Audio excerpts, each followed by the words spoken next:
Et si, au fond, le calme d'un village de campagne et le chaos d'une métropole, c'était juste les deux faces de la même médaille? C'est le voyage qu'on va faire aujourd'hui. On part ensemble au cœur de notre environnement, des gratte-ciel jusqu'aux champs, pour découvrir les liens, parfois invisibles, qui les unissent. Allez, on se lance. On imagine juste un instant. On sent la différence, pas vrai? Le bruit des klaxons qui s'effacent et qui laissent place au chant des oiseaux. L'odeur du béton chaud qui est remplacée par celle de la terre. Ce contraste, c'est notre point de départ. Mais on va voir que derrière cette image d'Épinal, ces deux mondes sont bien plus connectés qu'on ne pourrait le croire. Bon alors, première étape de ce périple, posons les bases. Qu'est-ce qui fait qu'une ville est une ville et qu'un village, eh bien, est un village? Regardons ça de plus près. En fait, tout part d'une histoire d'espace. D'un côté, la ville, où tout est super concentré, on est presque les uns sur les autres pour que tout soit proche, et de l'autre, la campagne. Là, la vie a de la place, elle respire, il y a de l'air entre les maisons. Cette simple différence de densité, on va voir que c'est vraiment la clé pour comprendre tout le reste. Et pour que ce soit bien concret, prenons des exemples. À Dakar, c'est la vie à la verticale, dans des immeubles. Près de Kédougou, c'est plutôt l'horizontale, dans des cases. Le rythme de vie aussi, il change du tout au tout. En ville, ça vibre au rythme du commerce, de l'industrie. À la campagne, c'est le rythme des saisons, de la terre. Tout, absolument tout, découle de cette première différence d'espace. Mais attention, cette image un peu idyllique de la campagne, elle a ses failles. Notre voyage nous amène maintenant à regarder derrière la carte postale. Parce que sous ce calme apparent, il y a une crise qui gronde, une crise silencieuse. Alors plongeons un peu sous la surface. La question a l'air simple, mais la réponse, elle, est assez complexe. Ce paysage si paisible, il est en réalité sous une pression énorme. Alors d'où vient le problème? Essayons d'identifier ce qui abîme cet environnement. Voilà le trio infernal. D'abord, la déforestation. On coupe les arbres, soit pour se chauffer, soit pour gagner des terres à cultiver, et on laisse le sol complètement nu. Ensuite, les feux de brousse, qui sont souvent incontrôlés et qui ravagent tout sur leur passage. Et enfin, comme si ça ne suffisait pas, la sécheresse, qui vient achever le travail en rendant la terre stérile, fragile. Trois menaces qui, en plus, s'alimentent les unes les autres. Forcément, tout ça ne reste pas sans conséquences. C'est une véritable réaction en chaîne qui se met en place. Alors quel est le prix à payer? Pour la nature, bien sûr, mais surtout pour les gens qui y vivent. C'est l'effet domino. Le sol n'est plus protégé, donc il s'en va, emporté par le vent et la pluie. Résultat, les récoltes diminuent.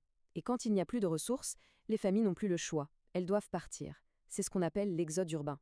Et c'est comme ça que la crise de la campagne finit par frapper à la porte de la ville. Notre voyage nous ramène donc en ville. Mais que personne ne pense y trouver un refuge facile. Parce que cette croissance ultra rapide, en partie alimentée par cet exode rural, elle a un coût environnemental très très élevé. On se pose la même question qu'à la campagne, mais ici les réponses vont être complètement différentes. Qu'est-ce qui met en péril le cadre de vie dans les grandes villes? En ville, le problème, ce n'est pas le vide, c'est le trop-plein. Trop de monde pour les services qui existent. Une pollution qui attaque tous les sens, l'air qu'on respire, le bruit permanent, les déchets qu'on voit partout. Et justement, ces déchets qui s'accumulent, c'est une vraie bombe à retardement. Ils bouchent les canaux, les artères vitales de la ville. Ce graphique, il parle de lui-même. Les conséquences sont directes et parfois dramatiques pour les habitants. Les problèmes de santé qui explosent à cause des eaux stagnantes et des déchets, les inondations qui deviennent quasi systématiques, et toute cette dégradation qui crée un vrai sentiment d'insécurité. La qualité de vie, elle, s'effondre. Bon, on a fait le tour des problèmes. Maintenant, il est temps de passer à la partie la plus importante, les solutions. Comment est-ce qu'on peut protéger et même améliorer ces deux environnements qui nous sont si chers? La solution, elle commence avec un concept, l'éco-citoyen. Attention, ce n'est pas juste une étiquette, c'est une prise de conscience. C'est l'idée que la solution ne viendra pas seulement d'en haut, mais de chacun d'entre nous. C'est comprendre que chaque geste, vraiment chaque geste compte. Pour la campagne, la logique, c'est de restaurer le cycle naturel. On replante des arbres pour que leurs racines retiennent la terre, on crée des pare-feux et surtout, on explique aux gens pourquoi il faut éviter les feux. Et on change les manières de cultiver pour ne plus épuiser la terre. C'est un plan en 3 points pour soigner le sol. En ville, le grand défi, c'est de mieux gérer notre vie en commun. D'abord, s'attaquer de front au problème des déchets. Des poubelles, une collecte qui marche et du recyclage. Ensuite, nettoyer. Nettoyer les canaux pour que l'eau s'écoule et que les maladies reculent. Et enfin, faire revenir la nature en ville. Créer des parcs, des poumons verts, pour que la ville puisse enfin respirer à nouveau. Mais au-delà de toutes ces solutions très spécifiques, il y a une action, une seule qui est fondamentale.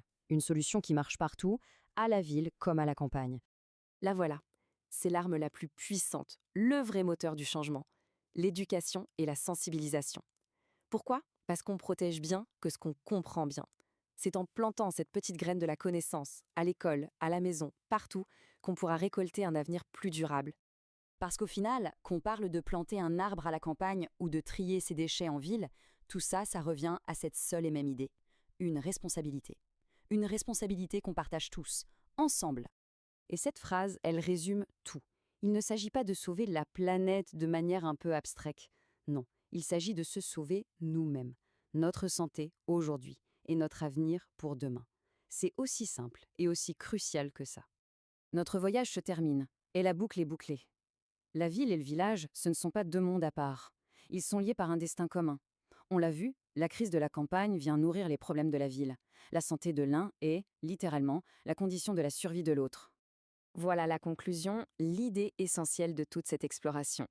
La protection de notre cadre de vie, qu'il soit urbain ou rural, ce n'est pas juste une option sympa, c'est une nécessité absolue pour garantir un futur possible pour tout le monde. Et on va se quitter avec une dernière question. Une question pas pour demain ni pour les autres, mais pour soi, ici et maintenant. Quelle petite action, inspirée de tout ça, peut être faite dès aujourd'hui pour améliorer l'environnement juste autour de nous?